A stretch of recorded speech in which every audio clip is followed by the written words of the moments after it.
This is the most patient human being in NFL history. Le'Veon Bell doesn't run through defenses.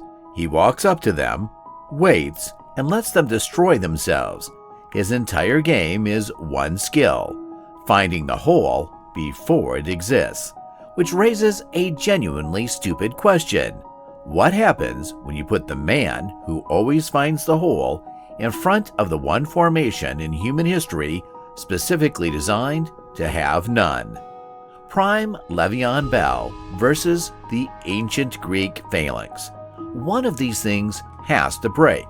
Today, we're going to figure out which one. First, understand what makes Prime Le'Veon Bell, the 2016 and 2017 version, completely unlike any other running back who's ever played. He's 6'1", 225 pounds, and he takes the handoff and stops. Watch his feet. He's nearly standing still, 3 yards behind the line of scrimmage, while 11 angry men try to find him. This should get you killed in the NFL. Coaches spend their whole lives teaching backs to hit the hole fast because hesitation means death. For Bell, hesitation was a superpower. He's reading every blocker, every defender's lean, every gap on the field at once, and the instant a crease shows, he's through it before it closes. In 2017, Pittsburgh gave him the ball over 400 times, almost 2,000 yards from scrimmage. Defenses knew exactly what was coming: the wait, the read, the burst, and still couldn't stop it. Because you can't fake out a man who refuses to commit before you do. Linebackers would fill the wrong gap. Safeties would over-pursue, and Bell would just walk through the door they left open. And it wasn't just the running. Bell caught 85 passes that season, so even lining up in the backfield, he was a threat to leak out anywhere on the field. There was no version of defending him that didn't require chasing him in space. Le'Veon Bell doesn't beat defenses with speed, he beats them with information. Remember that. It decides this entire matchup. Now, the defense. The Greek Phalanx, rows of hoplites, 8 or more men deep, each carrying a heavy round shield, the aspis, and an 8-foot spear. And here's the genius part. Each man's shield doesn't just cover him, it overlaps and covers the man to his left. The whole formation is one interlocking organism. This is the formation that stopped the Persian Empire. Marathon. Thermopylae. 300 Spartans holding a mountain pass for days against an army that outnumbered them 1,000 to 1. The Phalanx has receipts. So from the front, there is no gap. There is no crease. There's a wall of bronze with a hedge of spear points sticking out of it, and every man in it knows that if he steps out of line, he exposes his brothers. The formation punishes individualism. It is, by design, hole-proof. And for about 3 centuries, that was true, from the front. But the Phalanx has a dirty secret, and every ancient general knew it. The wall only exists while it stands still. The moment a Phalanx moves, advances, turns, crosses rough ground, seams open between the files. Men drift right behind their shields as each soldier hugs the cover of his neighbor. The line ripples and stretches. Ancient historians literally wrote about this exact problem.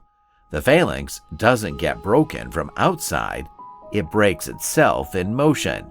So, follow the logic here. A formation that opens temporary creases whenever it moves against the one running back in history whose entire career is built on waiting for temporary creases. Oh no. Scenario 1. Bell runs right at a standing Phalanx. Let's be honest, this is suicide. He's 225 pounds of muscle, but a braced hoplite line has stopped full cavalry charges. Running into the spear hedge head-on isn't a football play. It's a donation. But Bell would never do that, because Bell never runs into anything. So the Phalanx has a problem. A wall that never moves, never tackles anyone. Bell can stand 3 yards away all day, completely safe, daring them to come get him, to stop him. The formation has to advance, and the instant it advances, there it is, a seam between files, half a shield width, open for maybe 1 second before the line reseals. Against any normal runner, 1 second of daylight in a wall of spears is nothing. It's a trap, not an opening. Le'Veon Bell built a Hall of Fame caliber prime on 1 second windows. Scenario 2, and this is the real kill shot. The edge. The Phalanx's most famous weakness isn't the seams, it's the flanks. Every shield faces forward. Every spear points forward. The entire formation is a one-way mirror.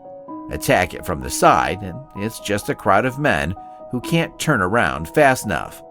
Bell ran a 4.640. That's slow for an NFL back, and still about 2 full seconds faster over 40 yards than a hoplite carrying 70 pounds of bronze in sandals.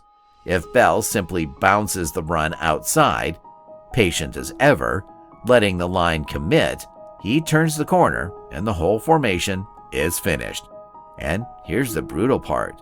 The Phalanx's only counter, wheeling the line to face him, is movement, which opens seams, which gives Bell the inside cut instead.